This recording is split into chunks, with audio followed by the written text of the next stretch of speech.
مصطفیٰ جانے رحمت پہ لاکھوں سلام، سلام اے میرے آقا، سلام اے میرے مولا۔ نحمده ونصلي ونسلم على رسوله الكريم وعلى آله وأصحابه أجمعين، أما بعد، أعوذ بالله من الشيطان الرجيم، بسم الله الرحمن الرحيم۔ ناظرین و سامعین، السلام علیکم ورحمۃ اللہ وبرکاتہ۔ تحفہ درود و سلام، یہ موضوع ہے ہماری گفتگو کا۔ وہ تحفہ جو اللہ تعالیٰ کی طرف سے ملا، وہ تحفہ جو ہمارے نصیب جگمگا دیتا ہے، وہ تحفہ جو ہماری خطائیں بخشوا دیتا ہے، وہ تحفہ جو ہمارے غم دور کر دیتا ہے، وہ تحفہ جو پریشانیوں کو دور کر دیتا ہے، وہ تحفہ جو خوشیاں لاتا ہے، وہ تحفہ جس کی برکتیں ختم ہی نہیں ہوتی، درود و سلام۔ اس پر گفتگو جاری ہے۔ میں نے آپ کو آیت کے حوالے سے کچھ بتایا، میں مزید ذکر کروں گا۔ آیت شروع ہوئی ہے انا کے لفظ سے، قطعیت ہے اس میں، یعنی یہ قطعی بات ہے، اس میں کوئی شک شبہ نہیں۔ یصلون، یصلون علی النبی کے الفاظ ہیں نا، یصلون، یہ صیغہ مضارع کا بتایا گیا گرامر کے حوالے سے۔ اس میں دوام و استمرار، کیا مطلب؟ ہمیش، جس کو کہتے ہیں نا آپ فار ایور، ہمیشہ کے لیے، آلویز کا لفظ کہتے ہیں۔ یہ معلوم ہو کہ اللہ تعالیٰ اپنے نبی صلی اللہ علیہ وآلہ وسلم پر جو درود بھیجتا ہے، وہ کوئی ایسا کام نہیں کہ کبھی کیا کبھی نہیں، ہمیشہ۔ اور اللہ تعالیٰ کے لیے ہم جانتے ہیں اول کریم بلا ابتداء وآخر کریم بلا انتہاء۔ اللہ تعالیٰ اول ہے، اس کی کوئی ابتدا نہیں، وہ آخر ہے، اس کی کوئی انتہا نہیں۔ اللہ کا فعل اللہ کے ساتھ، ایک ہوتا ہے عمل، ایک ہوتا ہے فعل۔ یہ گرامر کے حوالے سے دو الگ لفظ ہیں، تو ان کے معنی میں بھی تھوڑا سا فرق۔ فعل میں جوارح سب شامل ہوتے ہیں، تو یہ اللہ تعالیٰ کا فعل ہے۔ اللہ کی کوئی ابتدا نہیں، اللہ تعالیٰ کی کوئی انتہا نہیں، اور اللہ کا فعل اللہ کے ساتھ ہے۔ تو کیا مطلب؟ کائنات نہیں تھی، کائنات نہیں ہوگی۔ کائنات کو فنا ہو سکتی ہے، کائنات نہیں تھی، اللہ تھا۔ کائنات نہیں ہوگی، اللہ ہوگا۔ تو کیا مطلب؟ میرے پیارے نبی صلی اللہ علیہ وسلم پر درود و سلام کا سلسلہ تو ختم ہو ہی نہیں سکتا، سوچا بھی نہیں جا سکتا، کیونکہ اللہ تعالی بھیجتا ہے، اور اللہ کا فعل اللہ کے ساتھ ہے۔ اللہ کی ایک ہی صلاۃ، یعنی ایک ہی مرتبہ درود اگر ہو تو اس کی بھی کوئی فضیلت کم نہیں کی جا سکتی، بہت فضیلت اس کی اگر ایک مرتبہ بھی ہو۔ لیکن یہاں تو ہمیشہ ہم سب چاہیں گے کہ اللہ کی ایک رحمت مل جائے، ہم پر نظر کرم ہو جائے، ہم پر مہربانی ہو جائے ایک ہی بار۔ وہاں تو ہمیشہ ہے۔ اگر میں کسی عقل مند سے کہوں کہ ساری مخلوق کی، جتنی مخلوق ہے، ان کی تمام نیکیاں تیرے صحیفہ اعمال میں، نامہ اعمال میں ہوں، تجھے یہ پسند ہے؟ یا یہ کہ اللہ تعالیٰ کی ایک صلاۃ تجھ پر نازل ہو جائے؟ دونوں میں سے بتاؤ کیا چاہو گے؟ تو وہ یہی کہے گا کہ اللہ تعالیٰ کی صلاۃ اگر مجھ پر نازل ہو جائے، خواہ ایک ہی مرتبہ، وہ زیادہ بہتر ہے۔ یعنی اس کا بدل کوئی چیز نہیں، اس کے مثل، اس جیسی بھی کوئی چیز نہیں۔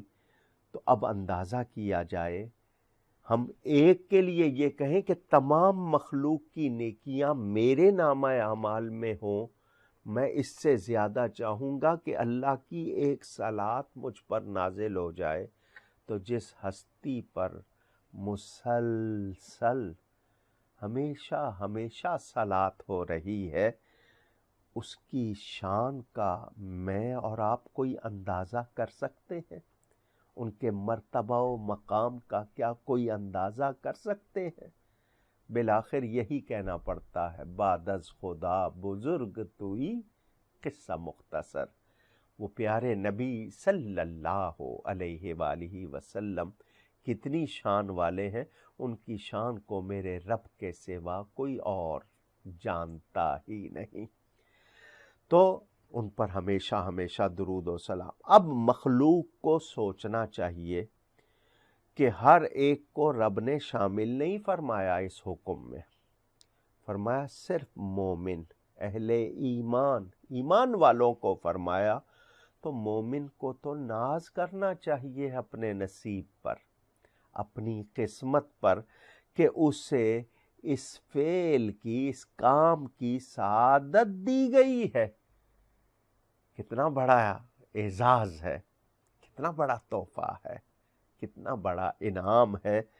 اہل احسان کو نہیں پکارا، جو ایمان والے نہیں ہیں ان کو نہیں، کہ وہ لائق ہی نہیں، یا ایھا الناس بھی نہیں، صرف فرمایا اہل ایمان، یا ایھا الذین آمنو۔ حضرت امام بخاری جنہوں نے حدیث شریف کی کتاب مرتب کی، صحیح بخاری شریف، اس کی کتاب اس تفسیر میں وہ حضرت ابو العالیہ کا قول نقل کرتے ہیں کہ اللہ تعالیٰ کا نبی پاک صلی اللہ علیہ وسلم پر درود بھیجنا یہ کہ وہ فرشتوں کی مجلس میں حضور صلی اللہ علیہ وآلہ وسلم کی تعریف و ثنا فرماتا ہے، اور فرشتوں کا درود بھیجنا یہ کہ وہ آپ کے شایان شان دعا کر کے خود برکت پاتے ہیں اور رب کی رضا پاتے ہیں۔ تفسیر جلالین کے حاشیے میں عارف ساوی فرماتے ہیں کہ اس آیت میں دلیل ہے کہ اللہ تعالیٰ کی مخلوق میں میرے پیارے نبی پاک صلی اللہ علیہ وآلہ وسلم افضل الخلق، یعنی کائنات میں سب سے بہتر، سب سے اعلیٰ، سب سے پیارے، اور محبت رحمت، یعنی وہ رحمت کا مرکز سمجھ لیں، منبع سمجھ لیں، اللہ کی رحمت ان پر اور ان کے ذریعے، ان کے واسطے سے تمام کائنات پر۔ اللہ کی وہ رحمت جو آپ کی تعظیم کے ساتھ ملی ہوئی ہے، تو یوں آپ کی رحمت اللہ کریم کی رحمت کے تابع ہو کر ہر شے کو شامل ہو گئی۔ اللہ تعالیٰ کی عطا سے، یعنی اللہ تعالیٰ نے حضور صلی اللہ علیہ وسلم کو رحمت للعالمین بنایا، تو اللہ کی رحمت کے تابع ہو گئی حضور کی رحمت، اور پھر ساری کائنات کو ملی ہے، شامل ہو گئی۔ اور درود و سلام تمام رحمتوں کا محل کہہ لیں اور تجلیات کا منبع کہہ لیں۔ یہ درود و سلام وہ عمل ہو گیا کہ میں نے درود و سلام پڑھا تو سمجھیے میں نے سب نے کیا کر لی، میں نے سب کچھ پا لیا۔ میں آپ کو شروع میں حدیث سنا چکا ہوں کہ یہ ایک کام وہ ہے جو میرے اور آپ کے لیے کتنی سعادت، کتنی برکت کا موجب ہے، ہم اس کا اندازہ ہی نہیں کر سکتے۔ لفظ کہاں پوری حقیقت بیان کرتے ہیں، میں اسی لیے کہہ رہا ہوں نا، اس کا اندازہ ہی نہیں کیا جا سکتا کہ یہ کتنی بڑی عزت اور سعادت ہے۔ مصطفیٰ جانے رحمت پہ لاکھوں سلام، سلام اے میرے آقا، سلام اے میرے مولا۔